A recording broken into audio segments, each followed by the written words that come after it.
bitta zo'r strategiya qilishni o'rgatib qo'yaman, eshitib turing. Hop. 70 ming dollarga X7 olasiz. Aha. Bizning tuning senterga olib kelasiz. Aha. 2 kunga tashab ketasiz. Hop. 2 kundan keyin 170 ming dollarlik vid beradigan 2026 ko'rinishda X7 qilib beraman. Qizig'i. Videoni oxirigacha ko'rib turing, narxi bilan aytaman. Mana shu X7 ham 2019-yil X7. Bizga tashab ketishdi, almashtirib berdik. Restoran holatiga kelgan. Eng muhim asror kapot, krilo, hech qaysi detalga kraska tegmaydi. Sotayotganingizda ham muammo yo'q. Oladiganlar ham ko'proq bo'ladi. To'ppa-to'g'ri, tez sotiladi. Olib sotarlar ham eski holatini olishyapti-da.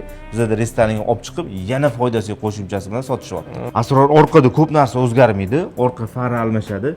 25-yilda mana bu rombiklik qilib qanaqa go'zal qilgan qarang.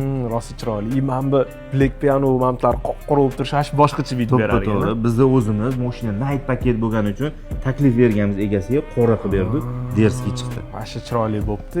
Eng qiziq joyi narxi necha pulga tushadi, o'shanisini ayting. Bizda keling, zaklab bering, kutib turing degan narsa yo'q. Kalitni berasiz, 2 kunda mashinani to'liq tayyor qabul qilib olasiz, qo'yningizga o'tirsa, 4,5 ming dollar shaqalari bilan berasiz. 4,5 ming dollarga to'liq mashina, 19 mashina, 25-26 restoran ko'rinishiga kelib qoldi. Vashcha zo'r variant-ku.